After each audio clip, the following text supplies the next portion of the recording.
wabarakatuh. Waalaikumsalam warahmatullahi wabarakatuh. Bismillahirrahmanirrahim. Alhamdulillahirabbil alamin. Wa bihi nasta'inu 'ala umuri dunya waddin wa 'ala alihi wa sahbihi ajmain. Rabbi shrah li sadri wa yassir li amri wahlul 'uqdatam min lisani yafqahu qawli. Amma ba'du. Kami mengaturkan terima kasih atas kehadiran Bapak dan Ibu di ruangan ini, menemani kami, mendukung kami untuk berkolaborasi nantinya pada program guru penggerak yang sedang kami ikuti. Sebelumnya, perkenalkan, meskipun sudah kenal, tetapi di sini tidak ada salahnya kami menyampaikan bahwa kami di sini adalah calon guru penggerak angkatan 8 wilayah Kota Serang, Banten. Dari SKH Negeri 02 Kota Serang, ya saya sendiri Yanti Lisnawati dan rekan saya Evi Novitasari, insya Allah akan menyampaikan diseminasi pemahaman penerapan dan pembelajaran budaya positif modul 1.4.A.9 aksi nyata ya, pada modul 1.4 ya.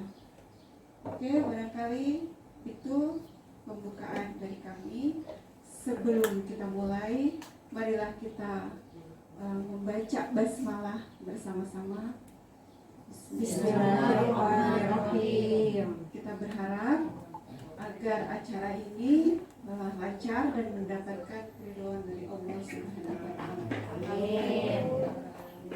Nah, Bapak Ibu, baiklah, nanti kita akan menyampaikannya secara langsung ya, sektokan. Jadi ada dua narasumber di sini gitu ya. Jadi kita langsung tidak dibagi-bagi, tapi langsung berdua bersama untuk membagikan materi tentang budaya positif. Begitu ya Bu Yanti ya? Iya, benar.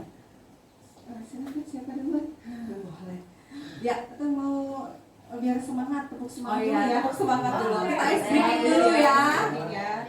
Yang biasa, tepuk semangat. Ya, biar gak ngantuk karena ini jam-jamnya rawan. Oke, tepuk semangat.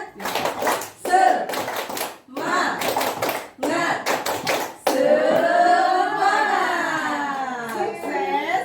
Bahagia. Tambahan ya. Ulangin deh ya. Jadi di akhir ada sukses dan bahagia ya. Saya gerak. Oke. Baik, kita mulai. Tepuk semangat. Semangat.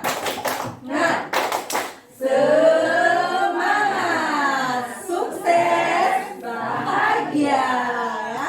Jadi makin bahagia makin miring, makin bahagia gitu ya Bapak Ibu. Berat, saking bahagia jadi berat. Iya, baik. Ini yang akan kita sampaikan Bapak Ibu. Materinya ada 7 ya. Yang pertama ada paradigma belajar, yang kedua ada disiplin positif, yang ketiga motivasi perilaku manusia, yang keempat apa Bu Yanti? Kebutuhan dasar. Kelima, posisi kontrol. Keenam, keyakinan kelas. Dan 7, segitiga restitusi. Nah, awas salah ngomong katanya. Nomor berapa yang mana ya? Oh, pakai pisau, hati-hati. Konsentrasi ya. Konsentrasi dimulai. Oke. Oke. Di antara 7 ini ada yang sudah mengenal apa enggak ya, Bapak Ibu? Ya, tentu sudah ada yang menang karena Iya, sebelumnya benar. kita sudah ada guru penggerak di sekolah kita ya, Bu Yanti ya. Ya, senior kita. Betul. Baik, kita mulai untuk materi yang pertama. Ya, materi pertama ini tentang paradigma baru dalam pembelajaran ya. Jadi ada paradigma baru Bapak Ibu yang kita kenal saat ini dengan apa Bu Yanti? Apa tuh berarti? Dengan kurikulum Merdeka. Merdeka. Ya, jadi paradigma baru ini untuk menciptakan pembelajaran yang bermanfaat kepada peserta didik. Jadi intinya itu berpusat pada peserta didik gitu ya Bapak Ibu. Titik apa namanya poinnya di situ ya? Iya. Berpusat pada peserta didik. Kemudian Merdeka Belajar memungkinkan peserta didik terlibat dalam pembelajaran sesuai dengan tahap perkembangan dan karakteristiknya. Yang kita kenal dengan apa Bapak Ibu?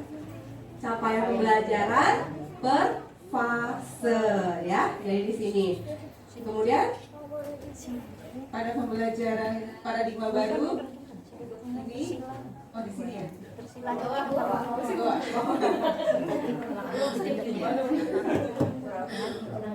Pada pembelajaran paradigma baru, profil pelajar Pancasila berperan menjadi penuntun arah yang memandu segala kebijakan dan pembaruan dalam sistem pendidikan Indonesia, termasuk pembelajaran dan asesmen. Jadi nanti bermuaranya ke profil pelajar Pancasila. Nah, apa itu profil pelajar Pancasila? Ini pertama kita lihat dulu yang sebelah kanan saya ya, sebelah kiri Bapak Ibu. Itu apa tuh? Kurikulum. Ya, kurikulum ada apa namanya ini digambarkan sebagai lingkaran ya, jadi saling berkaitan. Itu ada tujuan pembelajaran, kemudian pembelajaran, kemudian ada tujuan pembelajaran, proses asesmen. Di dalam siklus ini ada pembelajaran, kemudian ada asesmen. Jadi kurikulum ini intinya nanti untuk mencapai profil pelajar Pancasila. Dalam pencapaiannya ini dilakukan dalam pembelajaran, kemudian menggunakan asesmen seperti yang kita lakukan ya, dan asesmen apa namanya mata pelajaran, diagnostik dan asesmen mata pelajaran. Oke, Bu Evi, ya betul. Jadi di dalam sebuah paradigma baru itu terjadi sebuah siklus gitu ya Bapak Ibu, di mana saling berkaitan antara kurikulum, pembelajaran dan asesmen. Nanti muaranya menciptakan profil pelajar Pancasila. Ya, profil Pancasila ada berapa Bapak Ibu dimensinya? Ada berapa? Ada 6. Kayaknya yang kelompok kelas TK apa nih nyanyiannya nih? Coba kita bisa nyanyi sama-sama ya. Boleh kita nyanyi sama-sama ya? Oke, 1, 2, 3. Pelajar Pancasila beriman dan bertakwa pada Tuhan Yang Esa dan berakhlak mulia, berkebinekaan global, gotong royong mandiri, kreatif dan bernalar kritis. Cakep ya. Jadi itulah adanya dimensi profil Pancasila yang akan kita kuatkan dan dicapai oleh pendidikan di Indonesia ya. Kenapa ini muncul loh Bapak Ibu ya. Nah ini apa nih? nah, bermain, cobalah buka. Wah, kita akan Bermain dulu. Siap? Mau bermain Bapak Ibu? Ya, biar gak ngantuk ya, kita bermain. Ya. Ini cobalah buka. Gimana peraturannya? Apa yang dibuka? Jadi, silakan. Silakan Bu Evi. Oh nanti. Iya nanti. Ya, jadi aturannya cobalah buka ini kita berpasangan ya, Bapak Ibu, dua orang yang terdekat aja. Bu Resita sama Bu Siska. 2, 3, Bu Ima sama Bu Dudung. Bu Fari sama Bu Ana. Ya, berpasang-pasangan ya. Nah, ini coba Bapak Ibu tangan kanannya menggenggam ya. Salah satu aja, pilih. Baik yang dua orang tadi salah satu aja yang menggenggam. Ya, salah satu aja siapa yang menggenggam? Bu Nur sama Pak Imam. Sama Bunda. Pak Imam ada baterainya nggak? Pak Imam temennya Bu Dewi kayaknya ya. Bu Dewi Dengsi.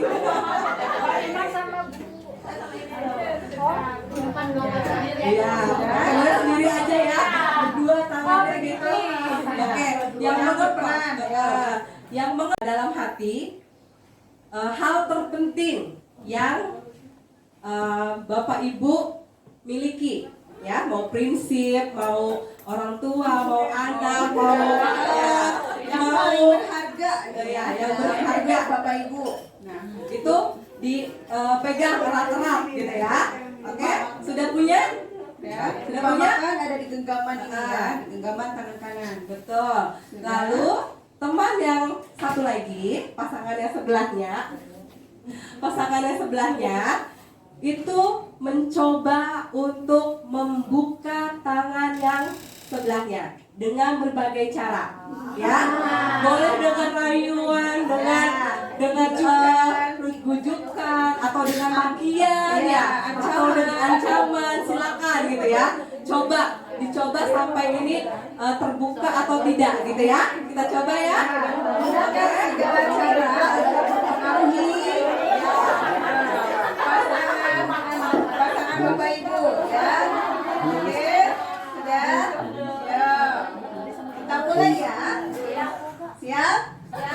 Pokoknya gunakan rayuan, bujukan, bagian, apalagi ancaman, terserah. Pokoknya pastikan berhasil ya membuka genggaman tangan pasangan ya. Pastinya yang memiliki yang beragam ini kan sesuatu yang berharga ya. Berarti Bapak Ibu harus Bapak Ibu berhak untuk Ya, silakan. Gitu ya. Pokoknya pertahankan atau bagaimana, tapi tergantung bujukannya gitu ya. Baik, kita mulai. kita mulai dari sekarang. Silakan.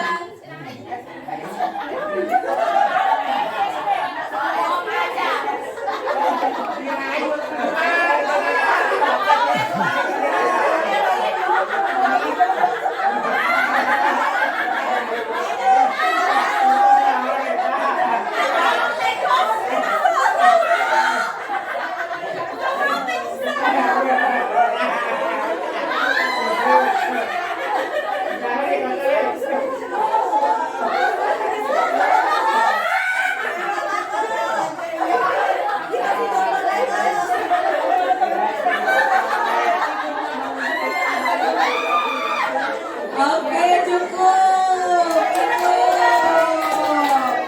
Nah, apakah betul? Nah, sekarang tadi yang mengepal, apakah ada yang membuka kepalanya? Ada tidak? Ada. Oh, belum. Tapi menutup semua. Ada yang membuka. Yang tetap menutup siapa? Yang tetap menutup. Bu Lulu tetap menutup? Buka. Oh, terbuka. Coba kita dengarkan dulu yang menutup. Yang tetap menutup kenapa nih alasannya nih? Alasannya apa nih? Tadi bilangnya di tangan ini ada 7M, terus Bu Siska nawarin 8M. Tapi saya bilang 8M kan bukan di tangan saya kan, jadi saya tetap pegang yang 7M ini. Baik, terima kasih. Nah, sekarang kita dengarkan alasan yang telah membuka tangannya nih. Tadi saya tetap membuka karena rayuannya itu. Tergoda dengan rayuan. Rayuannya apa? Halus sekali buka dong. Akhirnya saya membuka ya. Untuk menawarkan sesuatu gitu ya? Atau dengan ininya ya, intonasinya ya? Iya. Oh gitu. Kayaknya ada lagi deh yang Iya, sini. boleh Bu. Bu Nur nih sama Bu. Iya. Tadi lihat ini ya, kayaknya satu banget ya. Iya. Yang masih mengapa mau membuka tadi? Membuka. Coba kita dengarkan. Alasannya. Tadi sebenarnya tidak tertarik dengan alasannya ya, katanya ditawarin teh jus berapa aku di Murah banget ya. Cuma karena saya lemes. Dan akhirnya bukan tenaganya cukup kuat untuk kata dari Oh, pemaksaan berarti ya. Memaksaannya bener nih ya. Bener kan teh jusnya? Iya. Yang ini kita pengen mendengarkan yang berusaha untuk membujuk ya. Iya. Membujuk, mengancam, mempengaruhi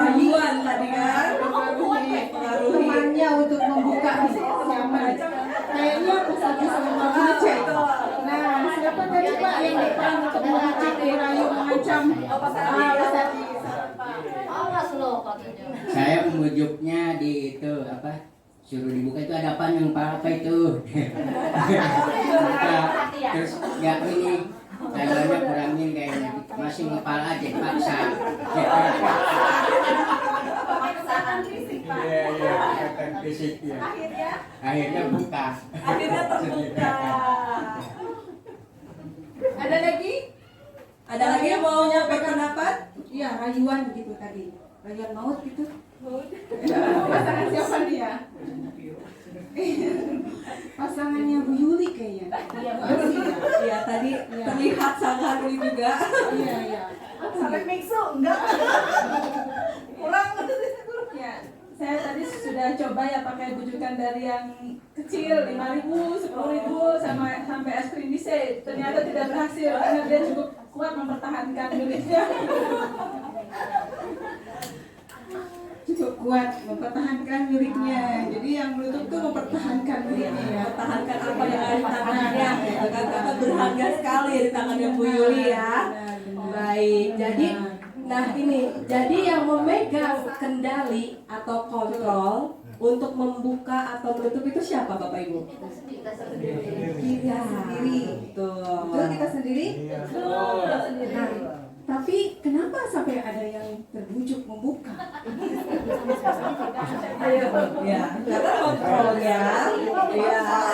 Oh, ada dipaksa. Karena apa?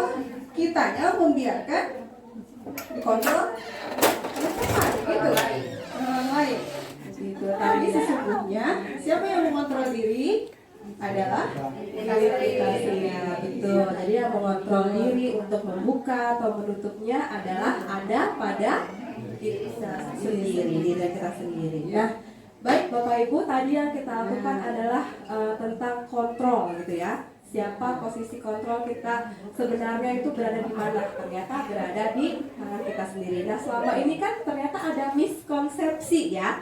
Ada miskonsepsi tentang makna kontrol. Ingat ya, kontrol. Iya, konsepsinya di mana Bu Evi? Ya, miskonsepsi itu yang pertama adalah ilusi guru mampu mengontrol murid. Jadi itu tuh semua hanya ilusi Bapak Ibu. Jadi ayo duduk diam. Mereka duduk diam itu sebenarnya adalah keinginan mereka sendiri, bukan karena kita yang mengontrolnya, tapi anaknya memang oke, saya akan duduk atas kemauan dia sendiri. Seperti tadi ya. Jadi si anak tersebut membiarkan dirinya untuk ada masuk kontrol orang gitu, perintah orang. Tapi dia yang membuka sendiri, gitu. Membiarkan dirinya sendiri untuk melakukan hal tersebut. Ya, ilusi yang kedua apa, Bu Yanti? Ilusi bahwa semua penguatan positif, efektif dan bermanfaat. Nah, ini juga ternyata penguatan positif Ya, ternyata rayuan-rayuan yang tadi itu sebenarnya kan tadi ada yang rayuan ya, ayo saya beli mixu deh gitu kan, rayu-rayuan, ayo dong saya punya 8M nih gitu. Nah itu ternyata cuma ilusi doang gitu. Tetap jatuhnya itu yang mengontrol itu adalah murid sendiri. Jadi kembali ke murid itu sendiri. Ya, betul. Lanjut. Ilusi bahwa kritik dan membuat orang merasa bersalah dapat menguatkan karakter. Nah, ini juga merupakan sebuah ilusi ya Bapak Ibu. Kita sering kritik gitu kan, sering memberikan keterangan-keterangan yang kamu kok gini banget sih ya jadi anak gitu ya. Itu ternyata juga tidak menimbulkan kita bisa mengontrol mereka. Jadi mereka tuh tetap pada kontrol dirinya sendiri gitu. Dan yang terakhir ini ilusi bahwa orang dewasa memiliki hak untuk memaksa. Ini memang di keseharian kita begitu ya, merasa orang dewasa memiliki hak untuk memaksa, untuk mengontrol, apalagi ke anak didik ya. Tidak boleh begini, harus begini, dan lain sebagainya ya. Ya, jadi ini konsepsi perlahan singkirkan ya Bapak Ibu ya, agar mendapatkan perilaku yang memang timbul secara kesadaran diri. Jadi perlahan-lahan kita luruskan gitu ya miskonsepsi ini. Berawal dari diri kita sendiri. Oke, dilanjut. Baik. Nah ini yang harus kita rubah Bapak Ibu. Jadi mengubah paradigma stimulus respon ke pendekatan teori kontrol.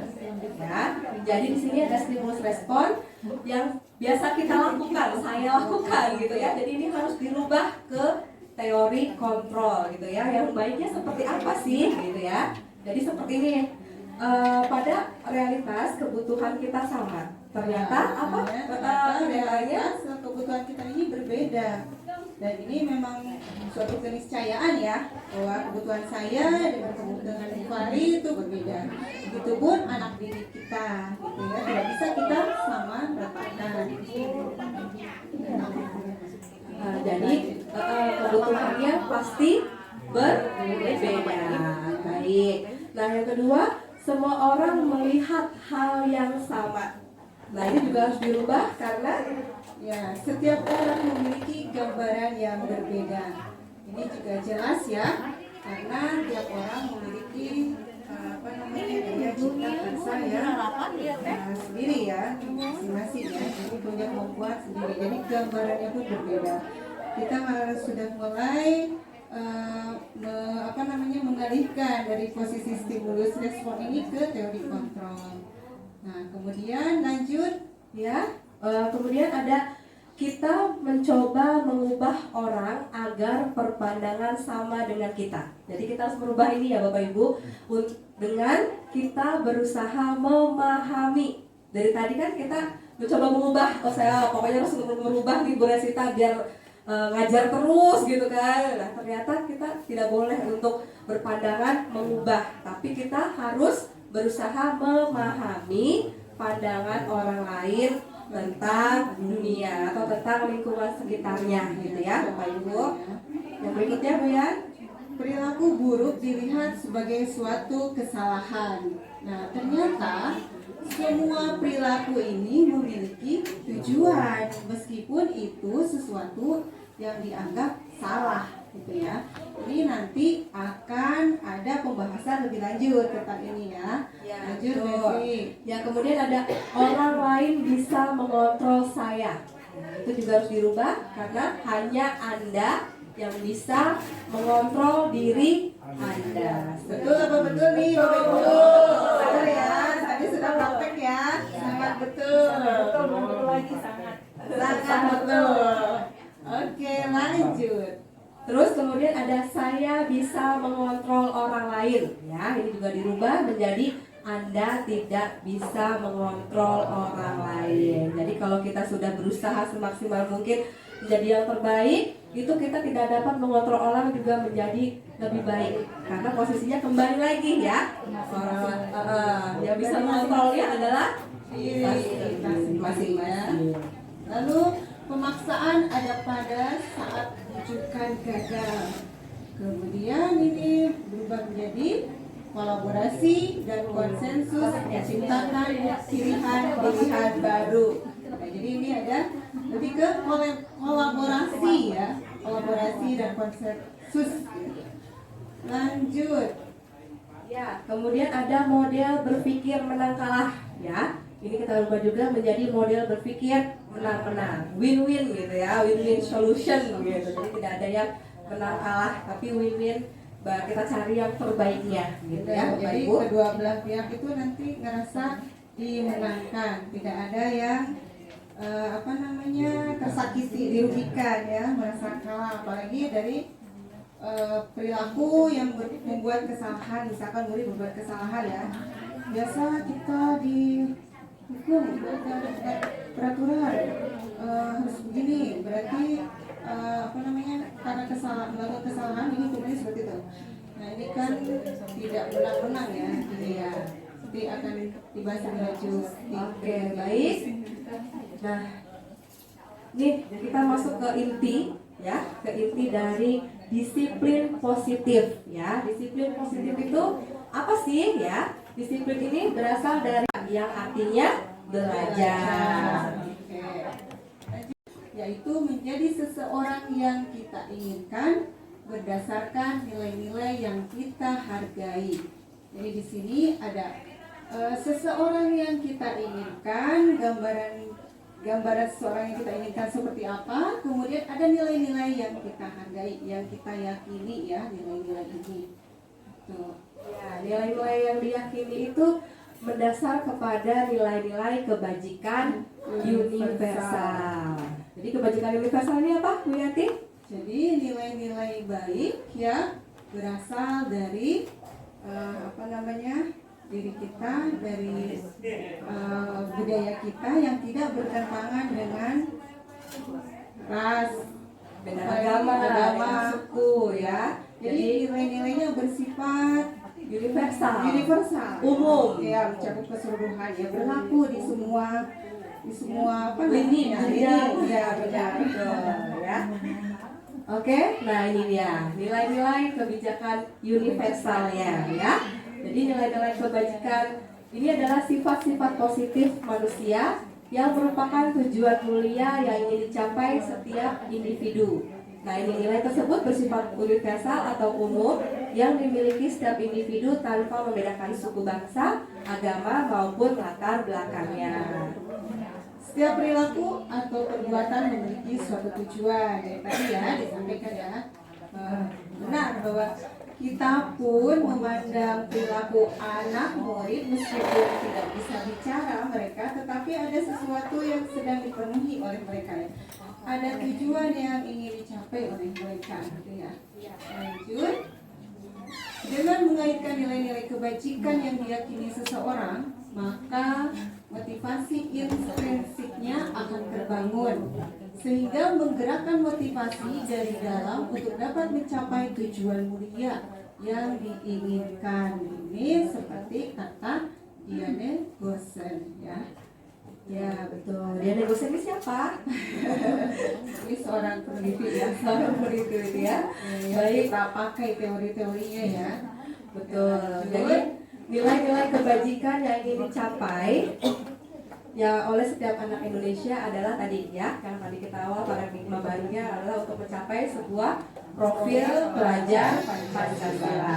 Jadi nilai yang keenam tadi disebutkan itu adalah ternyata nilai kebajikan atau kebajikan universal.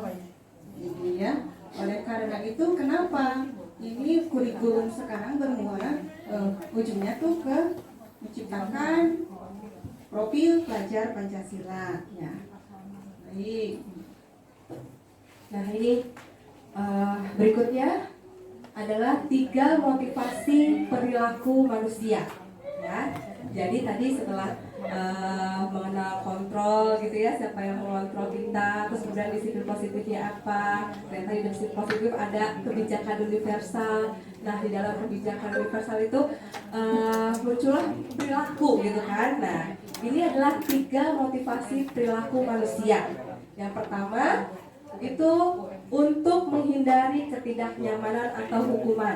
Jadi perilakunya kayak gini nih, untuk menghindari ketidaknyamanan atau hukuman. Biasanya tuh mereka yang melakukannya tuh bertanya apa yang akan terjadi bila saya tidak melakukannya. Ini masih motivasi eksternal dari luar gitu ya. Jadi menghindari. Jadi kalau misalkan saya datangnya telat, nanti apa nih yang akan terjadi sama saya? Oh, saya bakal dijewer, apa harus berdiri 1 kaki di depan kelas gitu kan. Jadi masih motivasi intrinsik, masih motivasi eksternal dari luar ya. Mungkin berasa saat kita sekolah kan ya. Iya. Atau sekarang mah enggak kali ya. Tapi Iya. ya, dari sekarang udah dari yang pertama kita kan menghindari ketidaknyamanan gitu ya. Iya, Kita kalau dulu saya gitu Bu Yati, takut telat, takut diapain gitu ya, gitu saya waktu zaman sekolah lah saya ya dulu. Betul. Yang kedua, Untuk mendapatkan imbalan dari orang lain atau institusi. Nah, ini cirinya pertanyaan yang umum yang sering terjadi untuk hal ini. Apa yang akan saya dapatkan jika saya melakukannya? Ini ciri-cirinya berarti dia ingin mendapatkan imbalan atau melakukan suatu perilaku itu berdasarkan imbalan yang akan didapat. Ini Berarti juga ada pamrihnya ya, ada ini pamrih, ya. benar. Motivasi eksternal. Ya, Bevi. Ya, yang ketiga, nah ini adalah motivasi perilaku yang bisa dibilang baik ya, karena untuk menghargai diri sendiri ya, itu dilakukan karena untuk menghargai diri sendiri.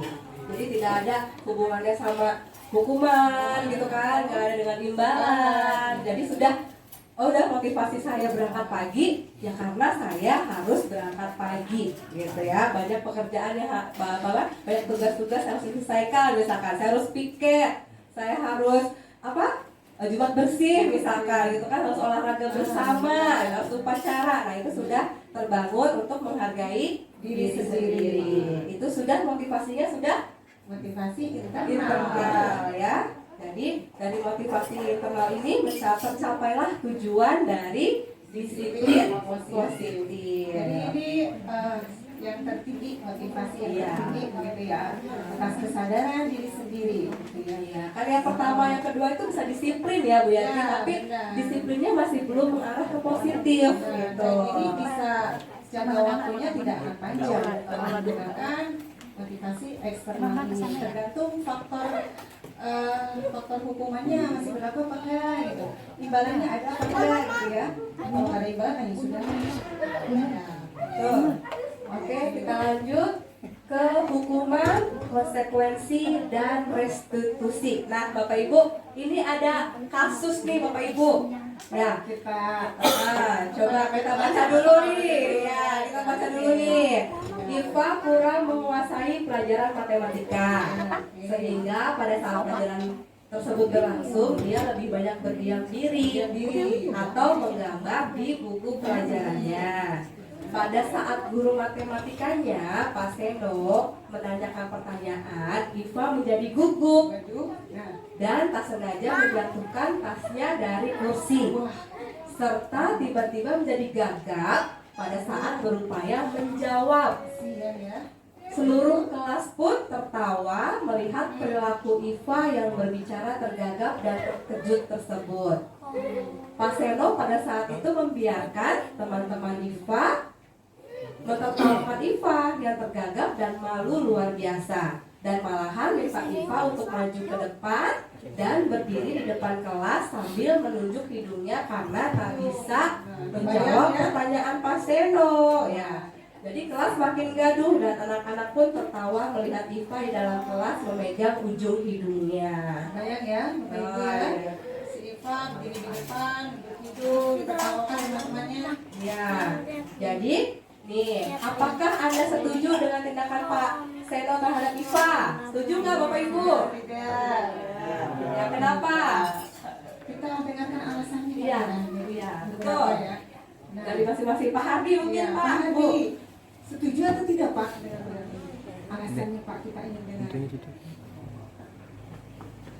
Apa ya, itu hukumannya kurang memberikan dampak positif ke anaknya, soalnya anaknya mentalnya jadi down. Baik, ada lagi? Jadi membuat mental anak down gitu ya. Malu lah Bu ya. Iya. Sedih gitu kan, kecewa. Aduh, malu banget gitu. Jadi menurut Anda tindakan Pak Seno tersebut terhadap Iva adalah hukuman atau konsekuensi? Sebuah hukuman ya, karena dia membuat Ivanya menjadi down tadi kata Pak Hadia, terus malu, terus Tersakiti ya. betul. Dan mungkin nggak akan hilang ini ya. Iya, jadi itulah hukuman ya. Kalau hukuman itu dia negatif gitu ya. Dampak negatif bagi mental si anak yang dihukum tersebut. Iya, kalau konsekuensi, nah ini perbedaannya nih Bapak Ibu. Jadi ada tiga Ya. tiga istilah, ada hukuman, konsekuensi, restitusi. Nah kita ini sehari-hari di sekolah sudah pakai yang mana atau menggunakan yang mana nih gitu ya. Sudah menerapkan Sudah yang menerapkan mana? yang mana nih? Hukuman bersifat tidak terencana atau tiba-tiba. Hukuman bersifat satu arah ya. Ya, murid disakiti seperti tadi kata Pak Haji ya. Muridnya disakiti, merasa down gitu mentalnya. Lanjut konsekuensi. Kalau konsekuensi ini sudah terencana atau sudah disepakati bersama ya. Terus murid juga sudah tahu konsekuensi yang akan diterima jika melakukan sebuah kesalahan. Lalu, tapi murid tetap dibuat tidak nyaman untuk jangka waktu yang pendek ya. Jadi hanya saat itu saja gitu. Nah, terus yang ketiga, restitusi adalah Proses menciptakan kondisi bagi murid untuk memperbaiki kesalahan mereka. Proses kolaboratif yang mengajarkan murid untuk mencari solusi untuk masalah mereka. Jadi di sini lebih berpihak kepada murid. Jadi bukannya murid tidak boleh melakukan kesalahan, tetapi apa tadi? menciptakan ya kondisi bagi murid untuk memperbaiki kesalahan mereka. Jadi kan ada pepatah ya, kita belajar dari kesalahan ya, dari kesalahan yang ada itu kita belajar untuk lebih baik. Nah ini begini ya di sini. Iya, jadi restitusi nanti akan kita bahas lebih dalam di berikutnya. Nah, jadi ada hukuman dan konsekuensi ya. Jadi lebih yang kita akan terapkan adalah konsekuensi, karena konsekuensi adalah kesepakatan yang sudah dilaksanakan oleh murid dan guru. Tapi kalau hukuman itu kamu dihukum gitu, udah dihukum tanpa berhubungan lagi ya sama kesalahannya gitu. Tapi kalau konsekuensi ini dia berhubungan gitu ya. Kalau di kita mungkin nggak terlalu ya. Di luaran sana tuh ada kasus-kasus misalkan anak datang hari Senin pakai seragam nggak sesuai. Nah, sama gurunya atau petugas piket disuruh keliling lapangan gitu, lari berapa keliling lapangan gitu kan ya. Itu hukuman. Itu sebuah hukuman. Atau sepatunya nggak pakai sepatu hitam, jadi seharian itu dia tidak pakai sepatu, Nyeker begitu ya jadinya ya. dan selain itu tetap suruh lari gitu. Nah itu Ya, itu sebuah hukuman. Tapi kalau konsekuensi itu kalau dia datang terlambat, berarti konsekuensinya adalah dia mengikuti pembelajarannya, jam makan siangnya itu dipotong. Jadi misalkan telat 15 menit, berarti jam untuk istirahatnya juga kepotong 15 menit gitu ya. Itu berkaitan konsekuensi. ya, konsekuensi ya. Oke. Nah, kita bermain lagi nih Bapak Ibu. Ya, kita bermain dulu. Siapkan handphonenya, scan barcode-nya. Kita akan bermain. Oke. Scan dulu barcode-nya nih. Boleh yang kurang Pakai jelas, boleh ke Google depan. Lens ya. Pakai Google Lens ya. Yo, Ke Google, terus ada tanda kamera. Nah, itu diklik. foto. Baru difoto, nanti ada muncul link biru. Nah, itu yang diklik ya. Ada? Oke, sudah masuk? Tadi sudah masuk? Sudah masuk semua? Sudah Google Lens? Bergabung dengan kursi yang lain. Ya. Oke, tunggu sebentar. Sudah masuk? Oh, belum, Pak. Ini. Kodenya? Ya, tunggu sebentar. Oke, sudah masuk. Kamera. Sudah masuk yang lain? Oke, bergabung dengan kursi. Ya, tunggu dulu, kodenya belum. Kodenya belum ya. Oke, yang penting sudah masuk dulu.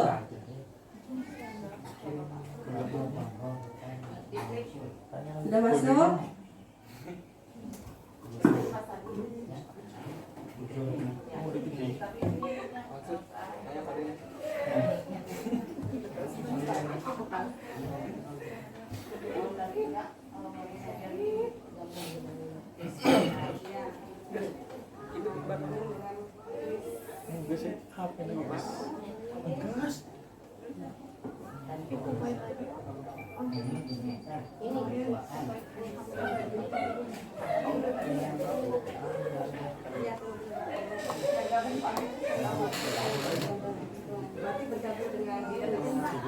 Udah masuk semua? Ya, kodenya. Oh belum. Pak Imam udah belum?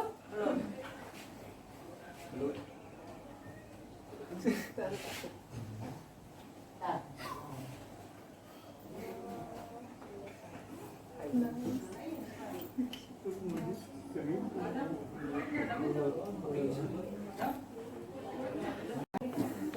Gabung dengan kuis. bisa masuk Pak.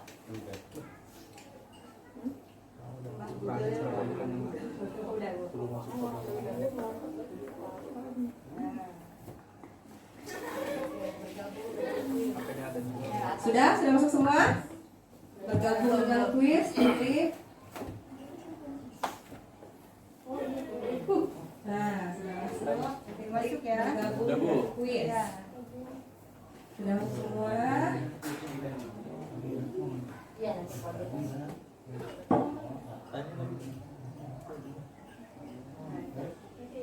Oke, ini kodenya ya Bapak Ibu. Ditulis 7 5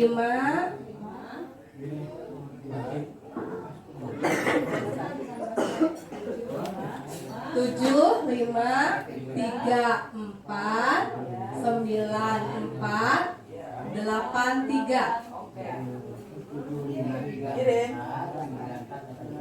ya.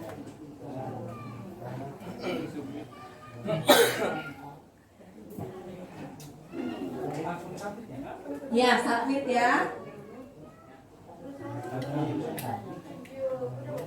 75349483. Oke, di situ ada tulis nama ya masing-masing, boleh. Ini datang ya? Selamat datang. Oh ya, oke, selamat datang. Sudah ada. Lain, Kliknya banyak. Anda tidak memberikan suara pada waktunya, Cina. Iya. Masa dia main? Dia apa yang lain tadi ya diklik. Ya, boleh kita dia di klik ya. Oh, nggak Udah boleh ya, ya? yang kliknya. Udah. Ada namanya? Nggak mau dia. Belum waktunya katanya. Bu Evi, tadi di like tapi belum waktunya Anda. Belum waktunya. Belum waktunya ada memberikan vote. Oh, benar. Heeh. Oh, belum dibuka ya sampai Evi-nya? Ya, sebentar. 9483. Ini kita submit. Ini selamat datang, kita klik oke ya.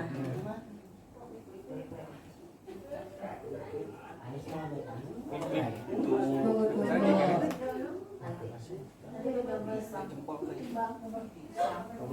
Iya, kalau Iya, nanti sebentar dong. sebentar doang. Saya tadi gambar klik. Keluarnya itu. Nomor strawberry Pak. Anda belum saatnya. Berikan like. Iya, kok nggak mau sih, nggak muncul ya? Nggak muncul. Kayaknya di laptop bisanya. Enggak, harusnya bisa.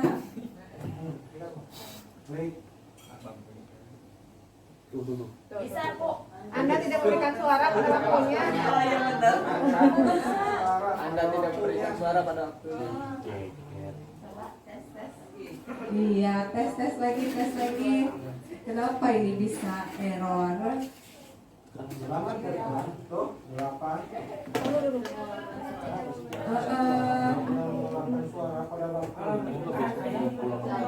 iya. Jadi harusnya di sini nih ada mulainya.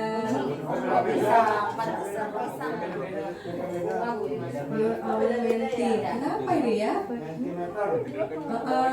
Harusnya tuh udah langsung bisa, kok gak mau. Wah, dia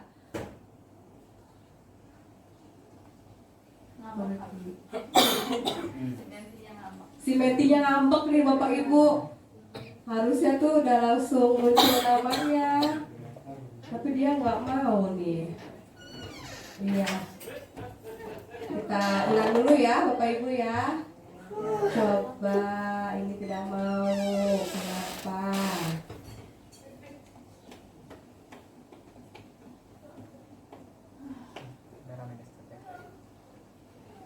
Sabar. Sabar. Nah ini kan selamat datang. Nah yang ini nih nggak muncul ya? Nggak langsung muncul ya Bapak Ibu ya?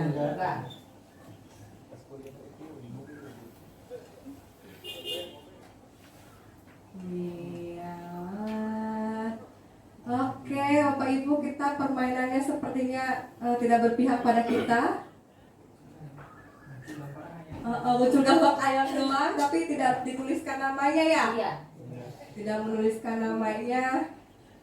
Kita iya. Oke, Bapak Ibu kita skip ya untuk permainan pakai mentinya karena mentinya bermasalah ternyata gitu ya. Jadi kita langsung di layar aja ya, langsung di layar aja karena si mentinya tidak mau terhubung sama Lagi ngambek kan? Bapak Ibu semua. Jadi kita langsung Oke, kita lanjut ke lihat perbedaan restitusi sama hukuman ya. Nih, kita lihat di sini. Mencatat 100 kali di dalam buku, saya tidak akan terlambat lagi ketika terlambat sekolah. Nah, itu adalah sebuah hukuman. Ya, itu adalah sebuah hukuman karena kan tadi terlambat tapi disuruh nyatet 100 kali, kan tidak berhubungan, tidak ada efek apa-apa gitu ya. Hanya membuat lengan capek, anak kesel gitu ya.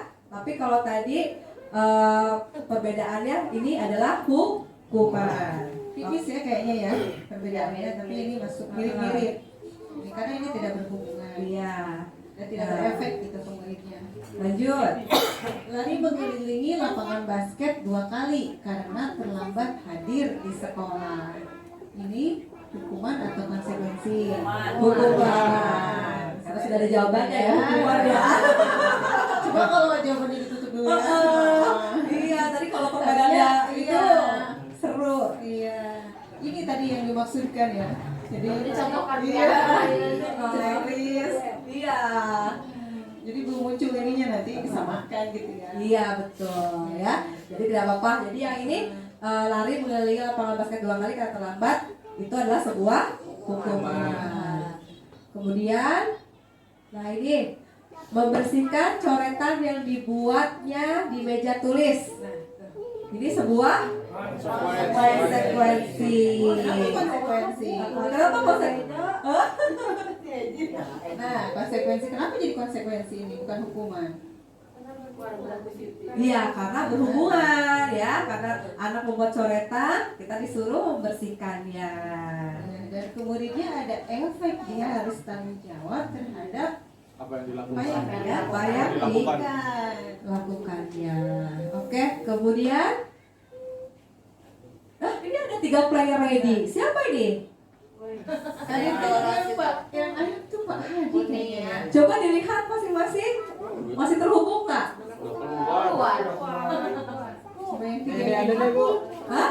Yang tiga. Masukkan nama Anda. Nah, Yang muncul masuk ke nama Anda itu masuk gitu. Masuk ini ya Pak dia patur tuh ya. Pak Hadi. Ada lagi di barcode apa gitu. Ini masih ada dua lagi. Oh, udah keluar. Coba masukin lagi Bu. Di ini di apa namanya? Barcode ulang. Barcode ngulang. Masih apa? Di barcode lagi ya. Coba. Iya ini. Coba. Di barcode lagi. Kayak tadi ya. Cobain.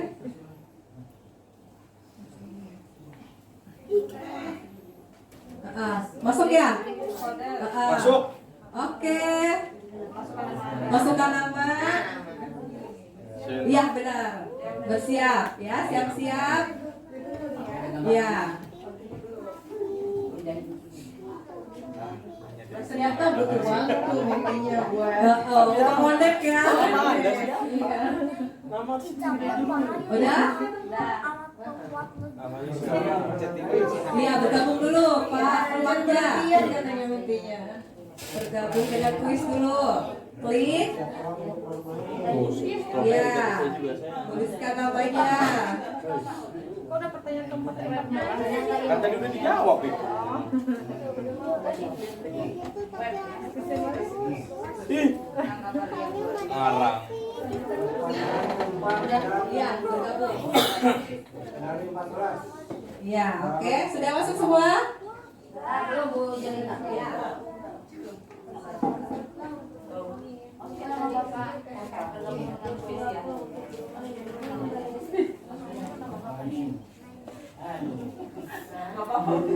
Bapak kapal koran. Gambarnya beda-beda ya? Bisa. Iya. Heeh.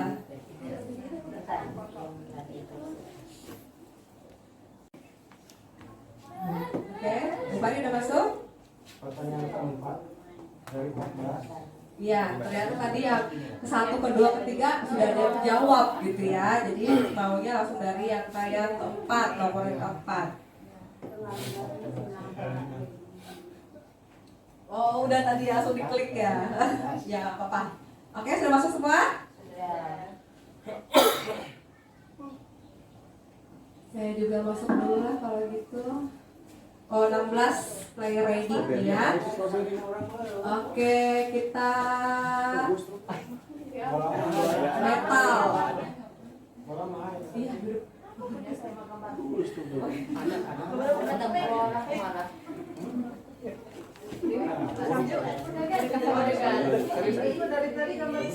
Oke ya, ready semuanya?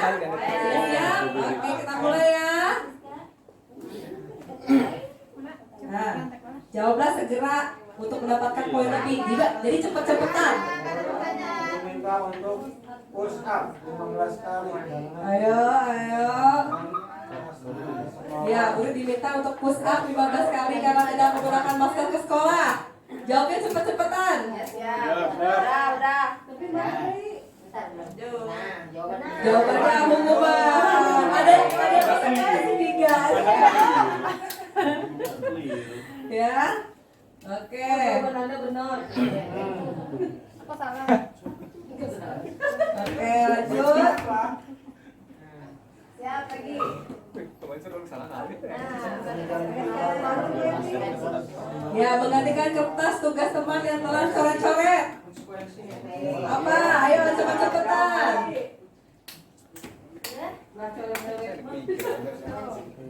Ayo, ini ikutan juga deh.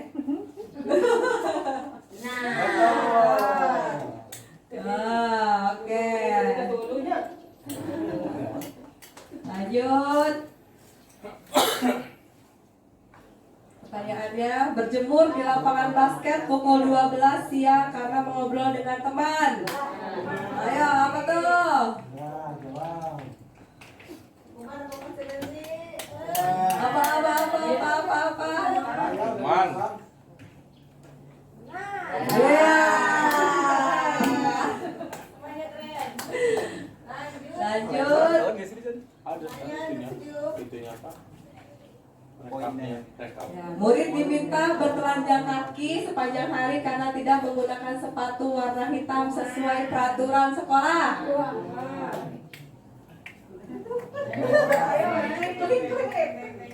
Salah gimana? Salah. Prank. Pakai banyak. 2, 1. Wow. Oh. Baik ya. Lanjut.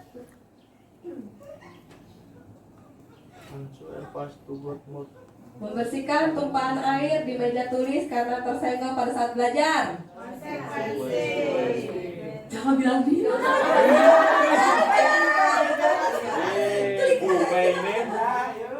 Bume. Ya. Jawabannya adalah benar semua. Good. 9. Berdiri di depan kelas sambil mengangkat satu kaki karena tidak bisa menjawab pertanyaan. pertanyaan.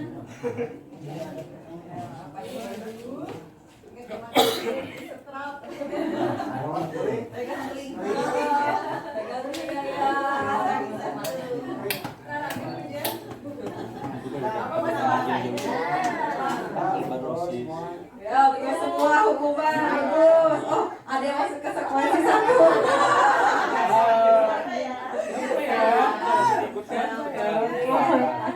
Oke, lanjutnya.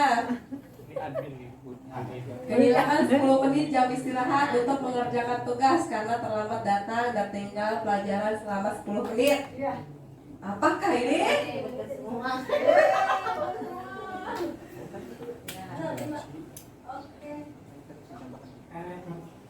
Keren. Apakah hasilnya?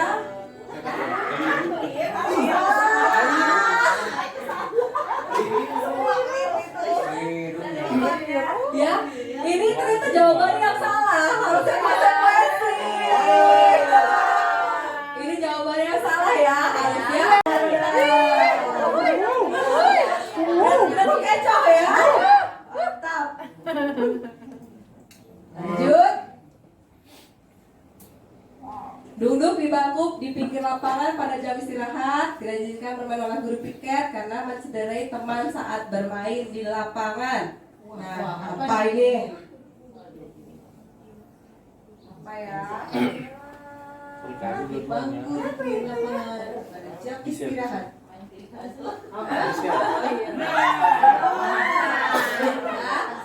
Betul, karena tadi mencederai teman saat bermain di lapangan. Cederai hati. Oke, Jadi konsekuensi. sebuah konsekuensi. Pertanyaan ke-12. Oke, siap. Terlambat hadir di pembelajaran daring 15 menit dan diminta untuk tinggal 15 menit sesudah kelas usai untuk membahas ketertinggalan pembelajaran. Nah, ini udah clue-nya udah jelas ya. Apakah itu hukuman atau konsekuensi? Betul.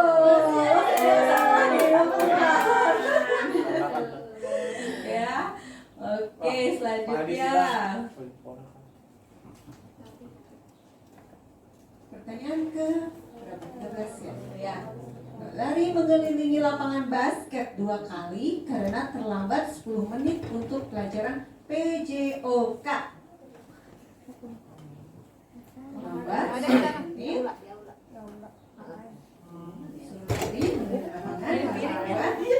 Ya, mirip-mirip ya. Ini sebuah konsekuensi. Ya, karena dia terlambatnya di jam olahraga. Sip, Ibu Lia. Oke, mantap. Membersihkan Loh. WC sekolah. Oh, bukan itu ya? Nah, Oh, tapi nggak masuk ke situ? Oh ya, nah ini dia pemenangnya. Pemenangnya adalah yang paling cepat adalah Pak Hadi. Nih, jadi kan tadi ada waktunya. Jadi yang paling cepat dia memberi jawaban, ya yang menang. Jadi pemenangnya adalah Pak Hadi.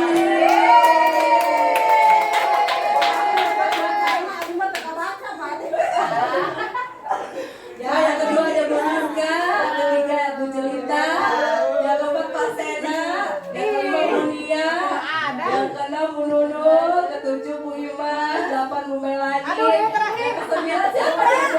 Ada nih, Fahri ya? Fahri belum tulis tadi. Terus terakhir ada Bu Nida. Tepuk tangan kita semua.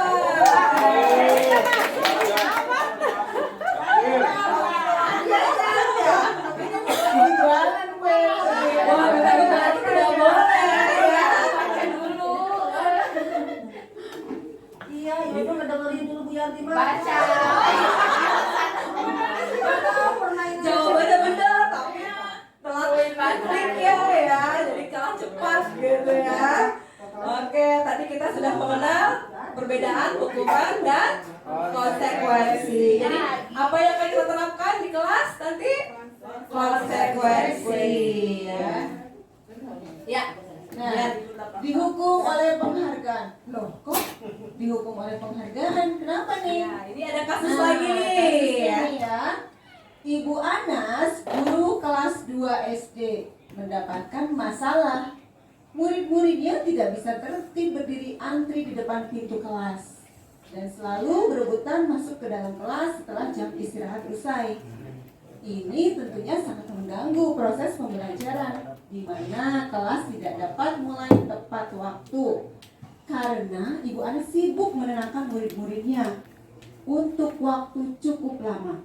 Akhirnya Bu Anas berpikir cepat dan mengandalkan stiker bintang. Setiap murid-muridnya akan masuk kelas usai jam istirahat. Bu Anas akan mengiming-imingi murid-muridnya dengan stiker bintang. Gini katanya, siapa yang dapat berdiri lurus dan berbaris rapi antri di depan pintu dapat bintang dari Bu Anas. Yeay, dapat bintang. Sebagian besar murid-muridnya menyambut tantangan tersebut dan langsung berdiri rapi di depan pintu agar mendapatkan stiker bintang. Hal ini terus dilakukan Bu Anas selama beberapa hasil membuat murid-muridnya berdiri rapi antri di depan pintu sampai pada suatu saat Bu Anas sakit dan terpaksa digantikan oleh Pak Heru. Pak Heru tidak mengetahui tentang adanya stiker bintang dan benar saja pada saat masuk ke kelas usai jam istirahat, murid-murid kelas 2 kembali berebutan masuk kelas. Ya, apa yang terjadi? Dan mengapa demikian?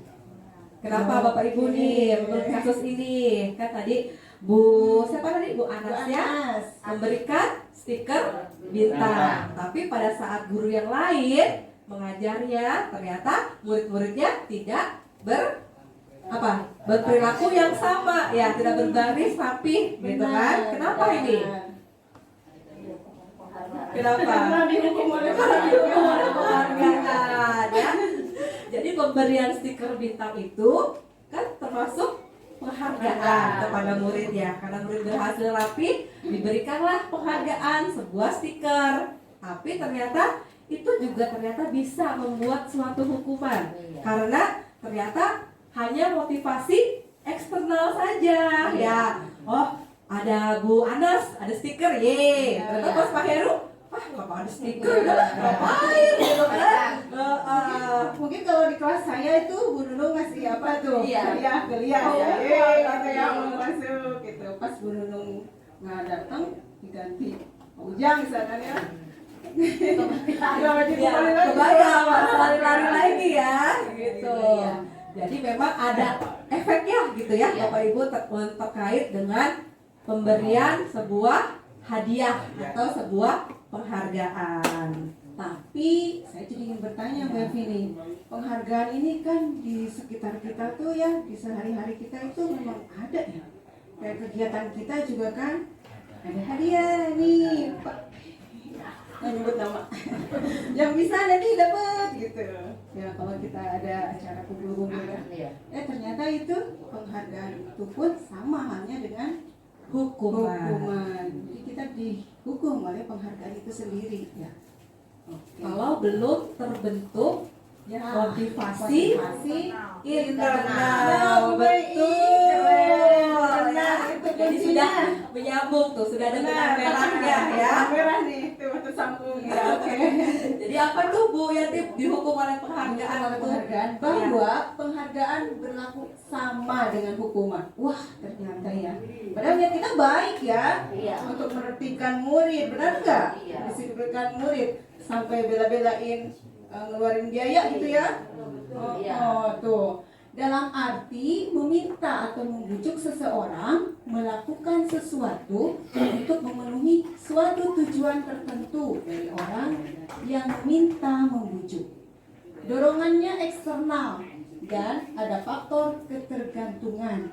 Ya, pasti ada tergantungnya ya. Tadi kata seperti tadi Bu Anas tadi kan sudah tergantung gitu ya. Bu Anas sudah ngasih stiker ketika orang lain tidak, nggak mau kalau bukan Bu Anas kasih stiker mah kayak gitu. Jadi ada ketergantungan dengan perilaku yang dilakukan oleh Bu Anas gitu. Nah, ini juga ada beberapa dampak dari pemberian penghargaan. Ya, dampaknya itu adalah penghargaan itu menurunkan kualitas.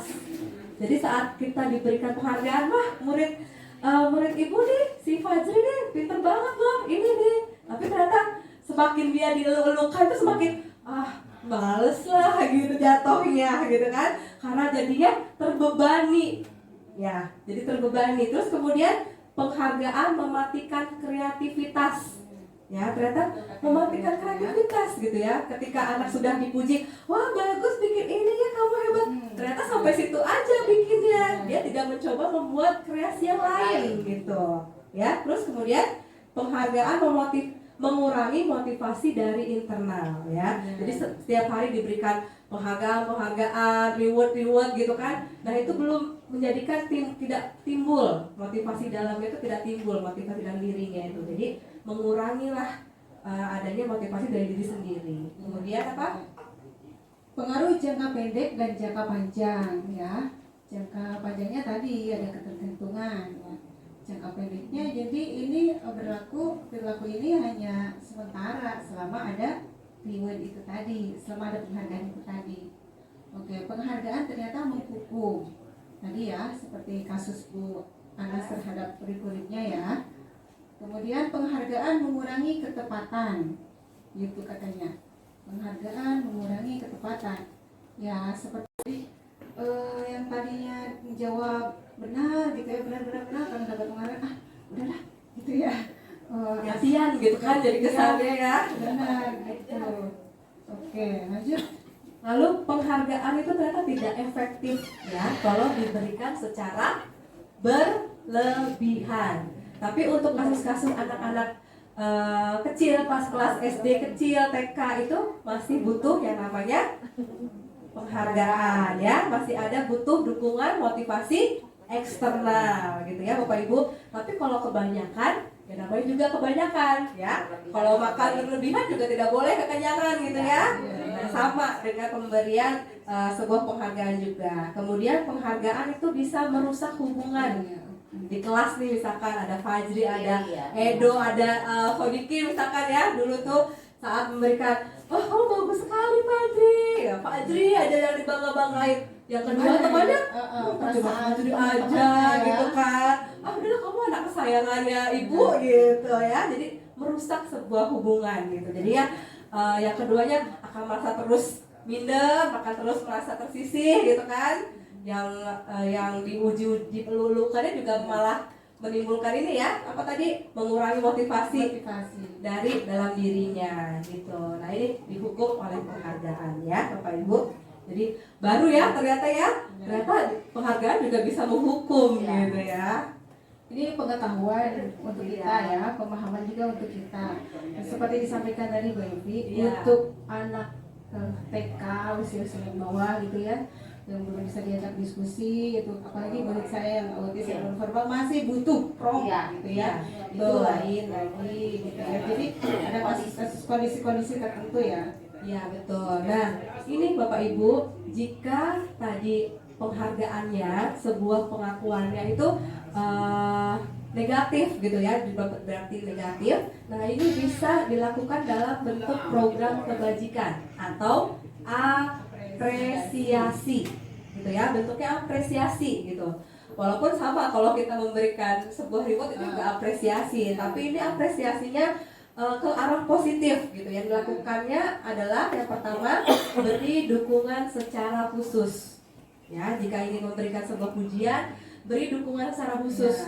Tentang apa pujiannya gitu. Misalkan tentang oh kamu sudah membersihkan ruangan ya, terima kasih, kamu hebat. Jadi dikasih tahu gitu ya, diberitahu informasi perilaku yang sudah dilakukannya, perkembangannya apa. Iya. Dan yang kedua, beri pengakuan secara pribadi. Jadi kalau mau bagus-bagusin berdua aja. Hebat loh tadi, keren. Jangan di depan semua orang gitu ya. Kamu hebat, kamu keren gitu. Dan tapi jika mau memberikan secara luas, berikan Klasikal gitu ya. berikan pengakuan secara bergantian. Jadi setelah tadi misalkan kamu hebat ya, tadi sudah membersihkan kelas. Oh, kamu juga hebat gitu. Jadi terus bergulir gitu ya. Jadi tidak hanya di satu orang saja gitu. Nah, beri pengakuan secara konsisten ya. Ini juga sama. Kemudian fokus pada proses. Jadi prosesnya ini yang dihargai, yang tidak ujuk-ujuk. Bisa anu. Biasa kan kita mah pasti proses ya, yang pertama ya. Oke ya. Nah, ini contohnya Bapak Ibu, contoh perlakuan apresiasi kebajikannya. Jadi harus ada nilai kebajikan yang diutarakan dan ada pembuka dan situasinya. Jadi contohnya kemarin saya perhatikan rasa empatimu besar sekali pada saat menolong murid baru di kelas kita. Jadi ada satu lingkup gitu ya Bapak Ibu. Jadi tidak semerta-merta kamu hebat apa? Hebatnya Hebat apa? Konteksnya gitu. apa? Ini nilai kebajikannya apa nih? Di baris pertama ini. Empati. Empati. Iya, nilai kebajikannya yang pertama itu. Konteksnya pada saat menolong murid baru di kelas. Oke, yang kedua, saya menghargai kepedulianmu pada saat kamu membantu teman-temanmu di tugas kelompok. Ya. Lanjut. Iya, tuh. Terus yang ketiga ini ada terima kasih ya untuk rasa tanggung jawabmu pada saat kamu memungut kertas-kertas yang berserakan di lantai. Bapak Ibu, kalimat Itu ya, dari pembuka, terus nilai kebajikan yang ditampilkan dan situasinya apa. Jadi tidak serta-merta wah kamu hebat, kamu keren gitu ya. Tapi ada kalimatnya. Benar. Dan tadi murid juga akan belajar proses kan. Ini prosesnya. Oh ternyata kalau saya ini Ya, apa, kalau saya memungut kertas yang berserakan di lantai, rasa tanggung jawab saya tuh muncul. gitu ya. Bukan hanya terima kasih dari ibu gurunya saja. Oh itu tanggung jawab saya. Gitu tuh. Iya betul. Ya, jadi ada apresiasi kebajikannya. Ya, Bapak Ibu siap menerapkan ini? Insya Allah. Bisa kita terapkan ya. Oke, kita masuk kepada keyakinan kelas. Ya, tapi kan ada nilai kebajikan ya. Kebajikan besar. Itu buat apa sih gitu ya? Nilai-nilai ini kemana nantinya gitu ya? Nah, kita mulai dengan menjawab pertanyaan. Oke, kita siap-siap ya. Siap-siap jawab pertanyaannya ya. Mengapa kita memiliki peraturan tentang penggunaan helm pada saat mengendarai kendaraan roda 2 atau motor? Nah, kenapa nih Bapak Ibu? Kenapa Kenapa? kita memiliki peraturan tentang penggunaan helm? Untuk Tentu keselamatan. Keselamatan, betul. Keselamatan. Setuju Iya. ya? Setuju. Ada lagi? Warganya. Iya ya. Helmnya macam-macam ya. Iya, Muda jadi- buat gaya. Jadi penggunaan helm itu untuk Tapi keselamatan. Ya, kita yakin ya, kalau nggak pakai helm itu tidak selamat ya. Iya. Karena saat kita mengendarai motor jatuh, kepala kita terbentur akan mengalami cedera gitu ya. Jadi tidak selamat gitu ya jatuhnya ya. bukan karena ada polisi.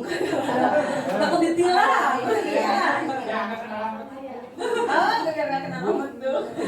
Ya, oke ya. Jadi itu nilai keyakinannya ya.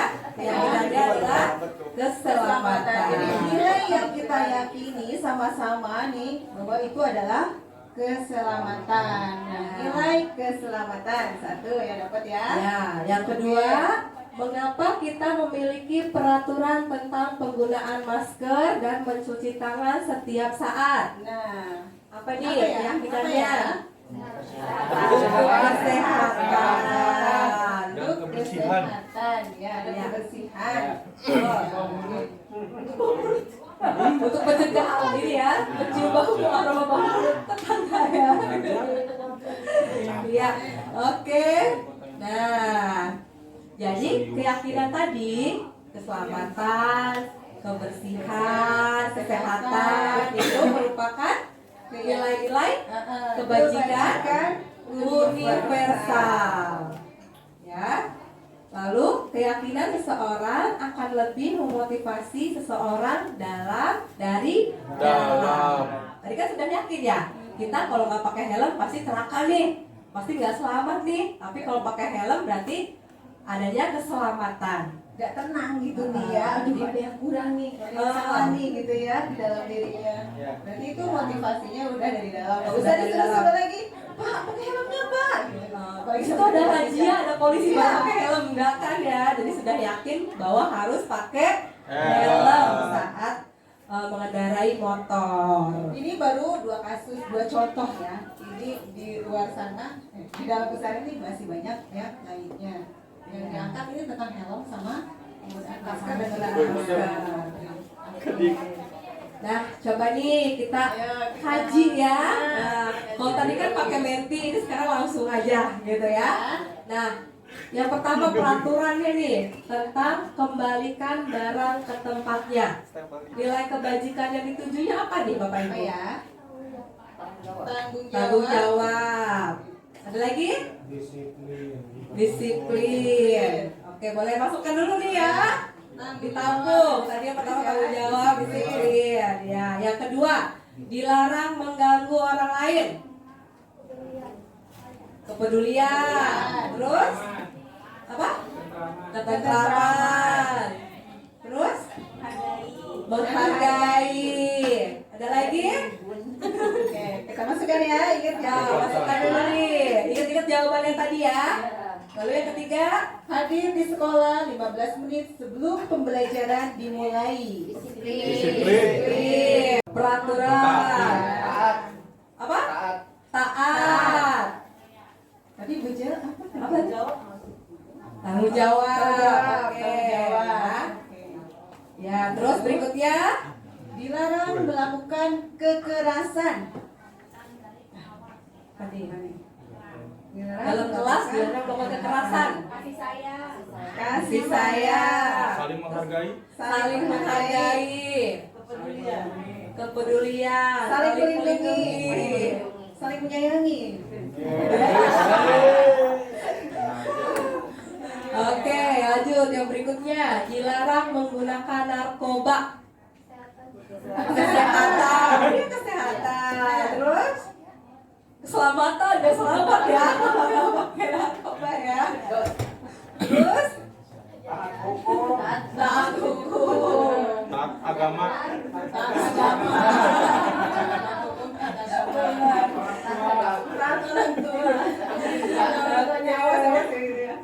Berikutnya nih, bergantian atau menunggu giliran. Sabar. Sopan santun. Kesopanan. Oke, sopan santun tadi ya Pak. Saling menghargai. Dilarang merokok. Jangan kantong ya. Ada lagi?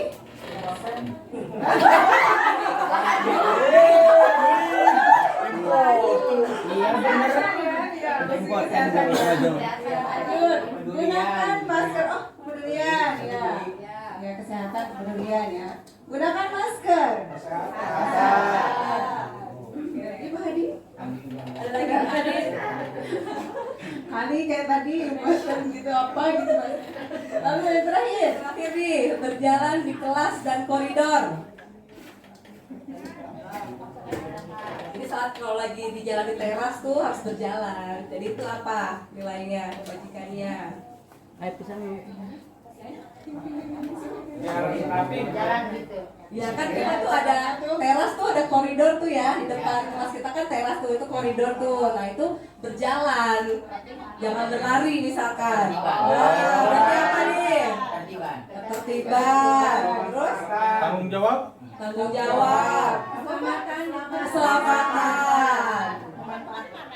Iya, oke ya. Tadi sudah disimpan ya jawabannya ya. Kita lihat nih jawaban yang betulnya. Nah, betul ya. Oke.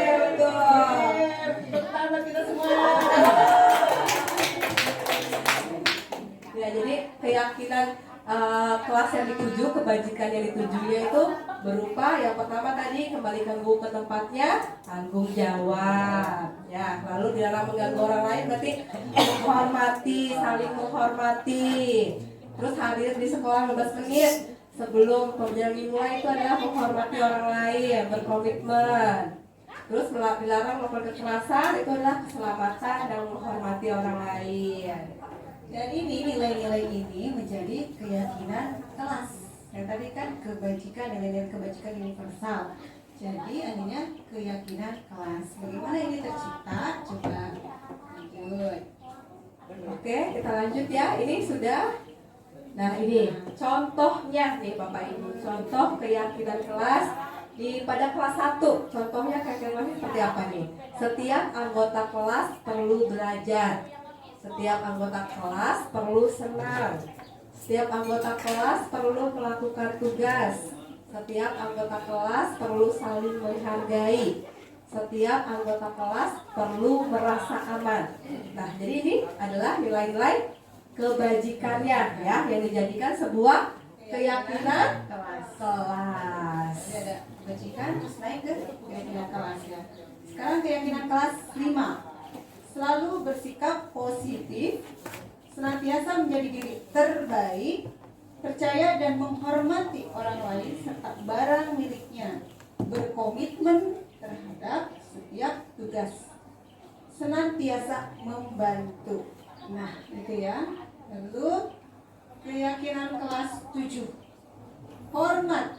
Kami meyakini bahwa sangat penting untuk menghormati semua orang dan barang milik orang lain. Sesuai ya, sesuai jenjangnya ya, kelas 7 ini. Bekerja.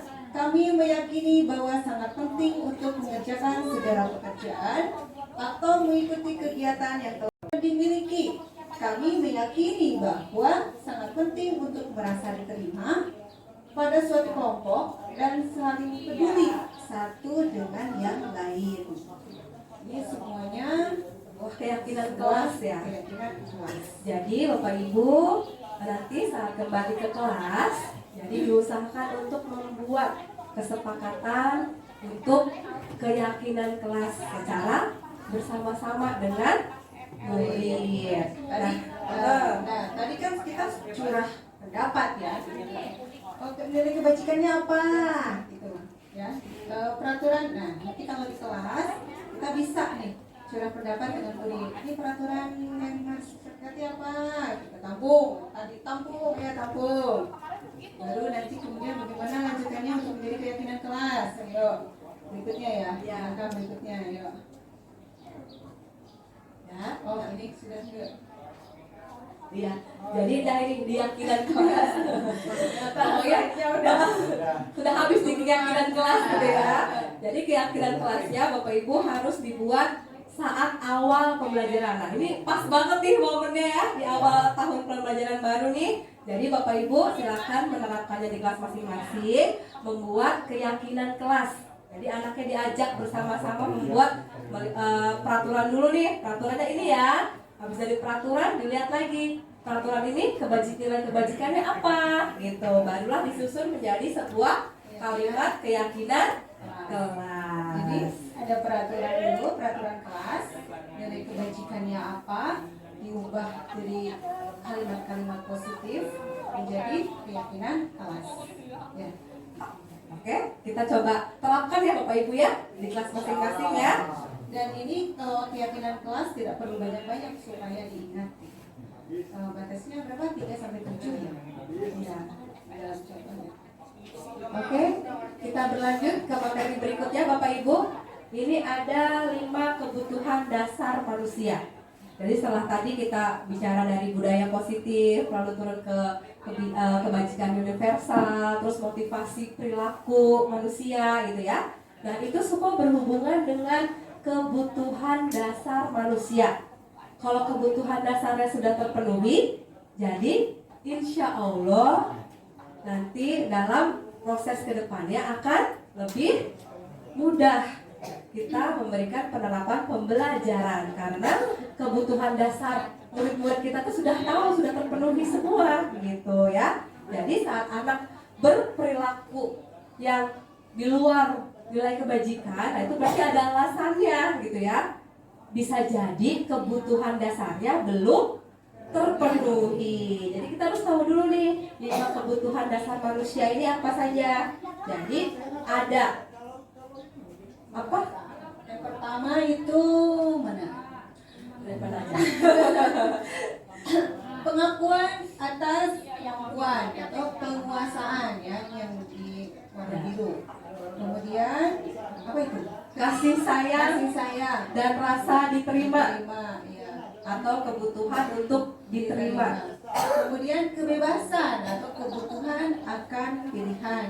Lalu kesenangan. Kebutuhan untuk merasa senang ya, mencari kesenangan, bermain dan tertawa. Oke, ini semuanya kenapa? Untuk bertahan hidup ya. Melanjutkan kehidupan. Jadi nilai poin pentingnya itu ada di sini ya. Ada penguasaan, kasih sayang dan rasa diterima, kebebasan dan kesenangan. Ya, kalau jadi kalau murid-murid ini sudah terpenuhi nih kebutuhan dasar tadi, itu kita akan mudah menerapkan pembelajarannya gitu ya. Intinya seperti itu Bapak Ibu. Jadi kalau kebutuhan untuk diterima itu meliputi kebutuhan akan hubungan dan koneksi sosial, kebutuhan untuk memberi dan menerima kasih sayang, dan kebutuhan untuk merasa menjadi bagian dari suatu kelompok. Gitu ya, ini kasih sayang dan rasa diterima. Kebutuhan akan pilihan yaitu kebutuhan akan kemandirian, otonomi, memiliki pilihan dan mampu mengendalikan arah hidup seseorang ya. Kebebasan. Iya. Lalu kemudian ada kebutuhan pengakuan atas kemampuan. Ya, jadi keinginan untuk dianggap berharga, bisa membuat perbedaan, bisa membuat pencapaian, kompeten, diakui dan dihormati. Kemudian kebutuhan untuk merasa senang, bermain dan tertawa. Ya, Kebutuhan yang bersifat ini ya, semuanya untuk bertahan hidup gitu. Nah, ini untuk mengidentifikasinya gitu ya. Itu tuh bagian dari mana sih tadi nilai kebutuhan dasar tadi? Yang berapa tadi? Yang tadi ya? Yang 4. Ada yang apa tadi ingat? Ayo. Kebutuhannya apa tadi? Kebutuhan apa? Penguasaan, terus kasih sayang dan diterima, Ya. Terus kebebasan dan kesenangan. kesenangan. Ingat ya kesenangannya.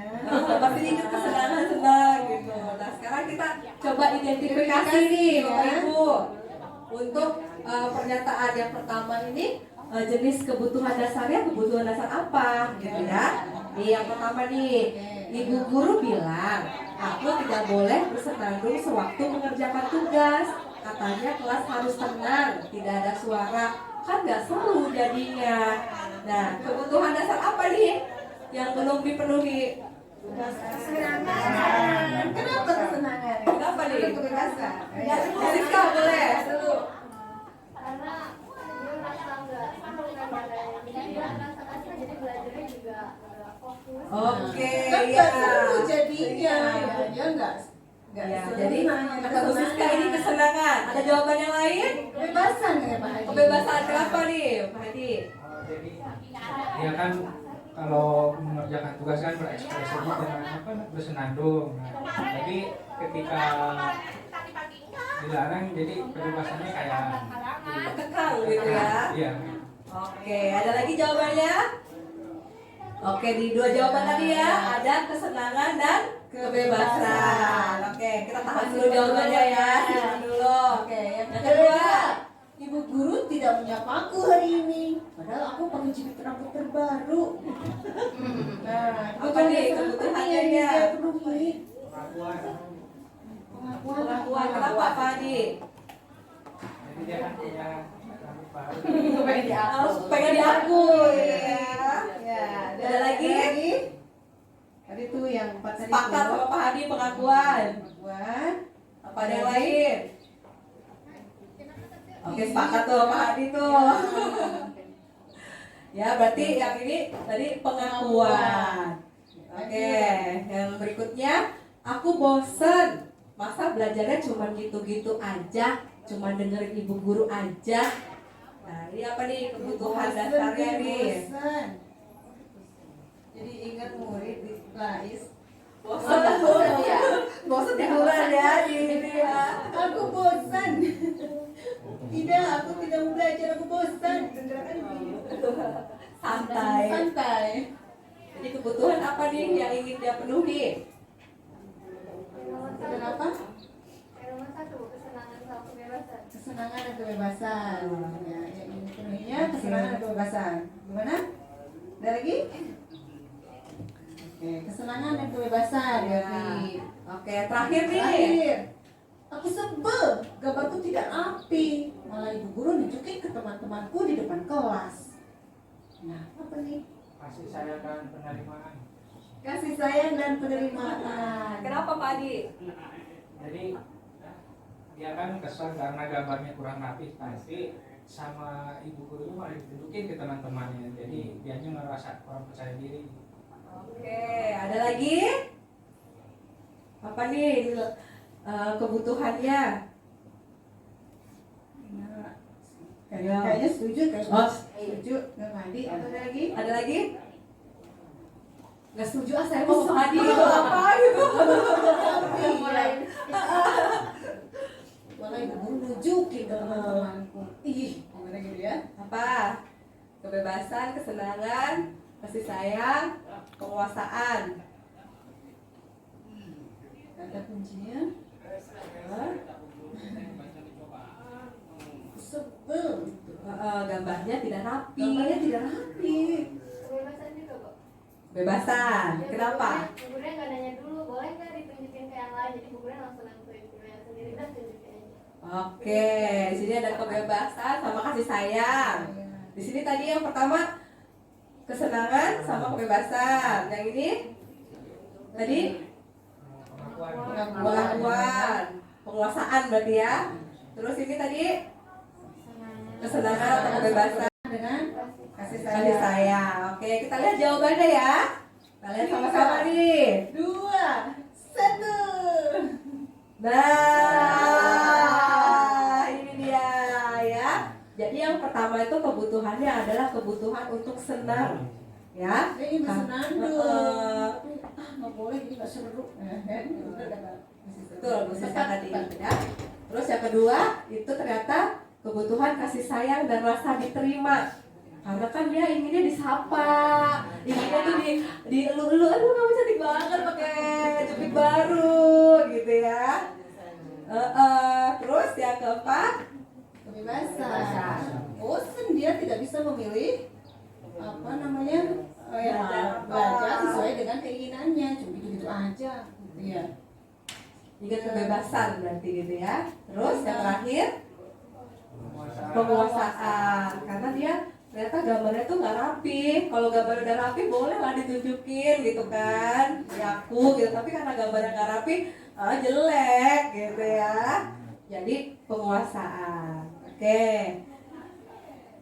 Nah ya, jadi ini adalah sebuah kebutuhan. Jadi kalau kebutuhan dasarnya sudah terpenuhi, kita tahu tuh ya, oh anak ini kebutuhannya harus apa ya. Jadi tadi karena sudah memahami dari kebutuhan dasarnya, kita bisa tahu langkah berikutnya harus apa gitu ya. Kalau anak berperilaku yang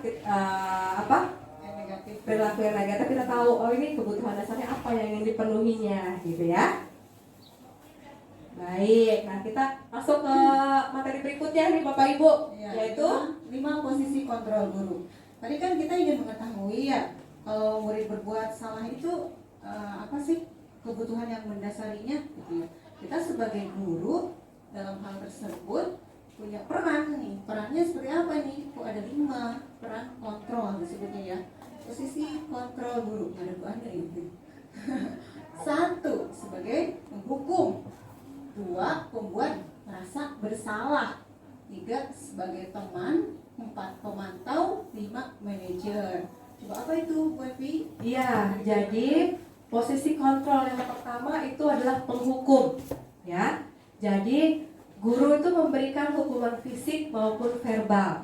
Lalu percaya hanya ada satu cara agar pembelajaran bisa berhasil, yaitu cara dia. Jadi udah pokoknya hari ini belajar ini, titik ya. Kalau ikutin ibu gitu. Kalau nggak bisa berdiri di depan, nah itu penghukum. Lalu yang kedua, Membuat orang lain merasa bersalah. Membuat orang lain merasa tidak nyaman, bersalah atau rendah diri. Murid akan memiliki penilaian diri yang buruk tentang diri mereka.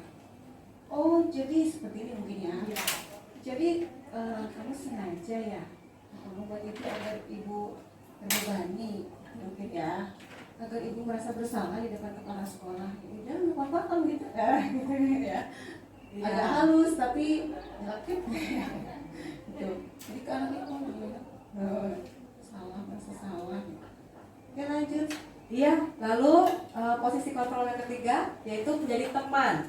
Ya, jadi positif. Jadi menjadi teman ini ada dua reaksi ya, ada positif dan ada negatif. Positifnya itu berupa hubungan yang baik akan terjalin antara guru dan murid. Jadi kalau teman, kenapa cerita sama ibu gitu kan, tercipta hubungan yang baik gitu. Kalau misalkan dia kesulitan, ada yang bisa ibu bantu, sini ibu bantu. Nah itu baik ya. Lalu tapi ternyata ada yang negatifnya. Negatifnya itu apa? Murid akan ketergantungan ya. Ini posisi teman nih. Jadi sama ibu itu kan dibantuin, udahlah pura-pura nggak bisa aja, bu nggak bisa bu gitu. Sini ibu bantu. Nah gitu ya. Jadi posisi teman juga tidak boleh karena akan menjadikan murid tergantungan. Tapi sebaiknya ya ada hubungan yang baik antara guru dan murid. Posisi keempat adalah sebagai pemantau. Jadi memantau berarti mengawasi, kemudian menunjukkan tanggung jawab guru dalam mengontrol murid. Nah, gimana ini ya? Pemantau gitu. Ya, dipantau muridnya. Jadi kalau ada murid mau loncat, awas hati-hati di depan gitu ya. Kalau misalkan lagi ngerjakan tugas, ya itu salah ya, coba dibulang lagi. Kamera nanya betul. Lalu posisi yang terakhir yaitu posisi manajer. Nah, posisi manajer ini adalah posisi di mana guru berbuat sesuatu bersama dengan murid, mempersilahkan murid mempertanggungjawabkan perilakunya, mendukung murid agar dapat menemukan solusi atas permasalahannya sendiri. Jadi sebuah manajer, kayak manajer di perusahaan, kan sudah tahu ya. Kalau sudah jadi manajer berarti sudah posisi teman, pemantau itu sudah ada di dirinya ya. Jadi bisa berlaku saat ini, anak ini harus berteman dulu nih, harus dengan posisi teman dulu nih berbicaranya gitu kan. Tapi tetap memantau, anak ini butuh kondisi ya, butuh penanganan seperti ini gitu. Nah manajer ini berarti mengelola, mengajak bersama-sama kalau ada permasalahan gitu ya. Kenapa sih? Ada masalah apa sih? Gitu kan, ditanya dulu. Terus coba kamu tahu nggak gimana cara menyelesaikannya gitu. Jadi diajak bersama-sama gitu ya, diskusi ya untuk menyelesaikan apa tadi? Ya, untuk menemukan solusinya. Tapi solusinya dari anak gitu ya. Iya. Untuk diskusi ini ada kolaborasi, diskusi. Iya. Oke. Nah, dari posisi manajer tadi, untuk mendapatkan sebuah hasil yang baik atas permasalahan solusi yang baik itu dilaksanakan dengan restitusi. Restitusi itu apa? Restitusi adalah proses menciptakan kondisi bagi murid untuk kamu Pak Adi memperbaiki kesalahan mereka. Lanjutkan Pak Adi. Sehingga mereka bisa kembali pada kelompok mereka dengan karakter yang lebih kuat. Restitusi juga merupakan proses kolaboratif yang mengajarkan murid untuk mencari solusi untuk masalah mereka dan membantu murid berpikir tentang orang seperti apa yang mereka ingin menjadi, tujuannya dan bagaimana mereka harus memperlakukan orang lain. Iya, baik. Terima kasih Pak Adi. Jadi restitusi ini tujuan mulia, untuk mencapai tujuan mulia dan harus memperlakukan orang lain seperti apa. Ya, ini kita lihat yang di garis tebalkannya, sehingga mereka bisa kembali pada kelompok mereka dengan karakter yang lebih kuat. Apa namanya? Restitusi juga proses kolaboratif yang mengajarkan murid untuk mencari solusi untuk masalah mereka. Kolaboratifnya ini antara Guru dan murid ya. terus juga membuat murid berpikir tentang orang seperti apa yang mereka inginkan gitu ya, tujuan mulianya, dan bagaimana mereka harus memperlakukan orang lain. Oke. Nah, untuk melaksanakan restitusi ada 3 langkah yang disebut segitiga restitusi ya. Yang selalu terngiang nih sebelum saya masuk CDP, obrolan Bu Nur. Sudah ini duluan ya, sudah terlibat duluan ya. Segitiga restitusi. Segitiga restitusi Iya, ini. paham itu ya. Gitu. Nah, langkah pertama adalah minta tolong deh Bu Nunung dibacain. Menetapkan Menstabilkan kacamata dulu Bu Nur. menstabilkan identitas berdasarkan prinsip membuat kesalahan adalah bagian dari proses menggeser identitas gagal ke identitas sukses. Boleh. Validasi tindakan yang salah berdasarkan prinsip setiap perilaku berupaya memenuhi suatu kebutuhan tertentu. Mengenali dan mengakui kebutuhan murid akan memperbaiki hubungan dengan murid. Baik, terima kasih. Yang ketiganya Pak Saji deh, mohon Pak. Menanyakan keyakinannya. Keyakinan. Ada A-nya di belakang. Keyakinan. Pertanyaan bermakna untuk memunculkan motivasi intrinsik, mampu mengaitkan keyakinannya dengan tindakan yang salah. Ya, baik, terima kasih Bapak Ibu. Ya, 3 langkah ini digambarkan, divisualisasikan dalam bentuk segitiga ya. 1, menstabilkan, itu dia, menstabilkan identitas seperti apa sih gitu ya. Nah, kata-kata yang bisa digunakan, contohnya setiap orang pasti pernah melakukan kesalahan. Terus apa? Kamu bukan satu-satunya yang pernah melakukan ini. Kan ya, distabilkan identitasnya. Jadi dia tidak merasa dihukum atau sedang disalahkan gitu ya. Iya. Jadi saat anak melakukan kesalahan, kita stabilkan dulu gitu ya. Jadi jangan kamu sih yang salah gitu ya. Apa-apa dia udah dijudge duluan. Waduh, ya betul aku yang salah ini ya. Jadi distabilkan dulu identitasnya dengan menyatakan tadi semua orang pasti pernah melakukan kesalahan gitu. Terus langkah yang kedua yaitu validasi tindakan yang salah. Jadi setelah tadi menstabilkan, dan kita validasi tindakan yang salahnya. Jadi ditanyakan alasannya, kenapa sih, gitu kan? Kamu tentunya punya alasan mengapa melakukan itu, gitu. Terus kemudian ditanya, adakah cara yang lebih efektif untuk mendapatkan apa yang kamu butuhkan, gitu. Jadi ada pertanyaan-pertanyaan untuk dapat memvalidasi tindakannya gitu ya. Jadi tindakan dilakukan ini kenapa? Ada alasannya tidak gitu. Dan ini untuk mengetahui kebutuhan apa yang sedang dia penuhi. Kenapa dia berbuat seperti itu? Kebutuhan apa yang sedang dia coba penuhi gitu ya. Gitu. Tadi benang merahnya di sini ya. Kenapa tadi kita mengetahui dulu kebutuhan dasar manusia gitu. Ternyata kesini. Jadi ketika melihat anak berbuat salah tuh tidak langsung dari kata baik, kami salah. Ditanya dulu, didiskusi dulu, distabilkan identitasnya, kemudian divalidasi tindakan yang salahnya, seolah-olah kita mengiakan gitu ya kesalahan si murid. Padahal ini untuk agar dia nyaman, agar dia bisa mengungkapkan alasan dari perbuatannya itu. Di sini juga di validasi tindakan yang salah juga itu untuk mencari solusi bersama gitu ya. Ditanyakan kira-kira bagaimana kita akan menyelesaikan permasalahannya gitu ya. Jadi ditanyakan, misalkan dia punya masalah terlambat gitu ya, kira-kira apa sih yang membuat terlambat? Saya bangun kesiangan aja Bu. Kenapa? Karena jam bekernya mati. Nah, berarti gimana cara cara solusinya. Berarti Cari saya solusi. harus gitu kan.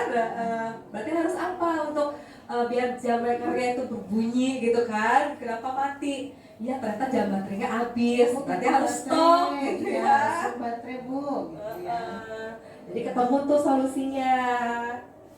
Dan terakhir baru menanyakan keyakinan. Balik lagi ke keyakinan Tadi ya. kelas tadi. Ya, keyakinan kelas yang telah kita sepakati apa? Kamu ingin menjadi orang seperti apa? Sesuai nggak dengan keyakinan kelas yang udah kita buat? Ya, jadi berkesinambungan. Oke? Iya, alhamdulillahirrahmanirrahim. Oke, ini kegiatan restitusi yang sudah dilakukan. Ini dengan Sana dan juga Ega. Kemudian ini Bu Yanti dengan Azizah ya. Ini sudah tugas yang kemarin sudah dilaksanakan untuk kegiatan restitusinya. Baik, sudah selesai alhamdulillah. Terima Maaf kasih. banget ya. Mohon maaf tadi kita bilang 1 jam, ternyata mau bilang ya masih Lebih ini ya. terasa lebih. Terima kasih Bapak Ibu atas kerjasamanya, atas dukungannya. Terus ini mau dibuka. Iya. Ini pertanyaan atau sudah saja? Ya, Bapak Ibu, terima kasih banyak atas kehadirannya untuk dapat mendengarkan diseminasi dari materi guru penggerak yang sudah kami laksanakan gitu kan, yang sudah kita tempuh gitu. Dan ini semoga bisa menjadi motivasi Bapak Ibu untuk bergerak mengikuti calon guru penggerak yang sudah dibuka ya pendaftarannya ya. Angkatan 10 ya, jadi silakan mendaftar karena ini semoga dapat diterapkan juga di kelas. Semoga ya Bapak Ibu silakan karena ini bagus sekali untuk menerapkan keyakinan kelas, menerapkan restitusi, segitiga restitusi ya Bapak Ibu ya. Disiplin positif ya. Materinya bagus, manfaatnya insya Allah terasa gitu ya. Jadi kita bisa bergerak, bergerak Menggerakan. Ya baik Bapak Ibu, terima kasih. Mohon maaf apabila ada kata yang kurang berkenan. Billahi taufiq wal hidayah. Wassalamualaikum warahmatullahi wabarakatuh. Barusan saya mau ikut.